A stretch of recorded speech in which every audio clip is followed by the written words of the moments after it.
I am blessed. I am privileged. I live in a wonderful home. I live surrounded by people I love and cats who I love. I'm healthy. I'm employed. So much is going right. But it's also rainy, cold, and it's almost been 7 months that the place I live, Montreal, Quebec, has had various strict and social life limiting pandemic restrictions. Restrictions with which I generally politically agree, but that also exhaust me. I'm tired of them. It's my birthday, and I can't have friends over. I'm cranky. A lot is good in my life, and I feel a little cranky. In the Gospel according to John, we are told, "Take heart, I have come to overcome the world."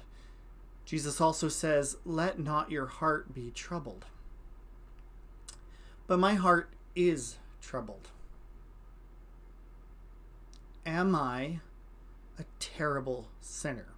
Well, probably, yes, but not because my heart is troubled. I want to talk a little bit as we enter into yet another month of COVID exhaustion. A persistent myth that I see around Christian living, and that is that good Christians are required to be happy. Now, I admit I personally experience this by virtue of being a pastor. I get told to smile more so much in my professional life because I'm supposed to be happy. I have an obligation to represent the joy of Christian living and the gospel. What I find interesting in anything people assume pastors ought to do is that it implicitly is based on this idea that pastors are super Christians, which itself is wrong and not how it works. But behind that idea that I would be super Christian, always representing Christian joy, is an assumption about what it means to be Christian. And we need to back up. Yes, the Bible has all kinds of Bible verses, including some of the ones I just shared from the Gospel of John, that tell us to not be troubled, to not be anxious, to not worry, to not be sad, to not be afraid.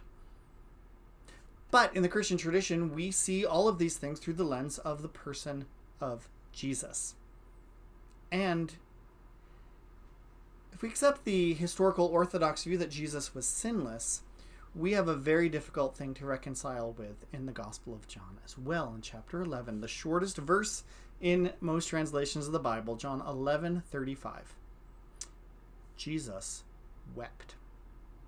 Jesus wept.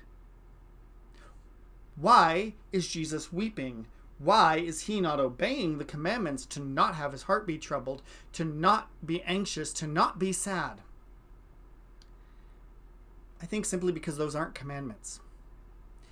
They are there. They are in the Bible, but they are encouragements and reassurances, not commandments.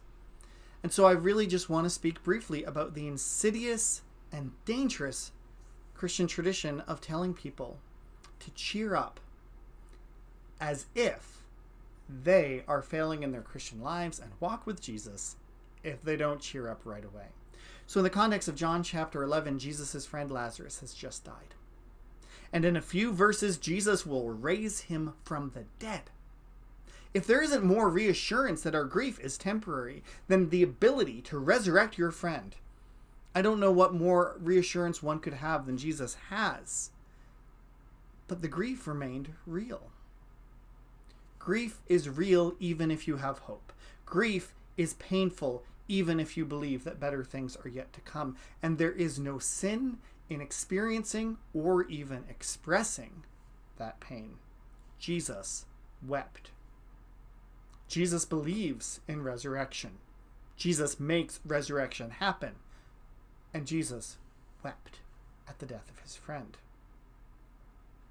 Maybe the shock, maybe missing him, maybe seeing the pain in the lives of others who loved Lazarus. It doesn't matter for my purpose here why Jesus wept, except to say he did. And therefore, weeping is not sinful. We all have various degrees of privileges and blessings and things going wrong. And a comparative game about who has it worse and who has it better doesn't help. It might have a place in politics, but in the personal understanding of your own pain and sorrows and happinesses, we just each are who we are. The things that are going right are going right, and the things that are going wrong are going wrong, and we're going to feel everything in our humanity. But Jesus was human too. To weep is not to sin, it is to be human. I understand that many of us are grieving so many things in this seemingly endless pandemic. And it is the blessed and luckiest amongst us who are not grieving loved ones, but grieving your expectations for your job, grieving your academic year, grieving your social life, grieving having friends over for your birthday. Sure, they're not all equal griefs, but they are griefs, and they are griefs that you are allowed to feel. You are not obligated to not weep. You are not obligated not to be sad. And whether you are a practicing Christian or even a leader within your Christian community, you are not obligated to smile all the time. Another thing Jesus says in the Gospel of John: in the world you will have tribulation, but take heart. Notice 2 steps there. You will have tribulation. The encouragement comes after acknowledging the fact. So don't skip ahead in your grieving to feeling guilty about not being over it. You are allowed to weep. You are allowed to acknowledge the tribulation. You are allowed to be sad for a time. These biblical encouragements are meant to lead us through the sadness into greater hope. But in the meanwhile, Jesus wept. And occasionally, so will I. So will you. And if we can't cheer up together, I hope we can weep together.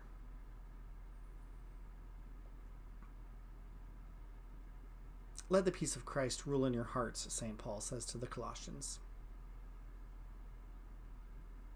And be thankful.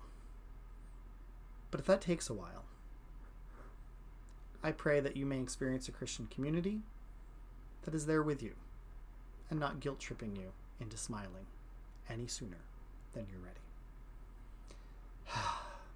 Whatever you're going through, wherever you are, God bless and keep you, and keep us all strong. May we treat each other with great love and patience. We are all failing. We are all tired.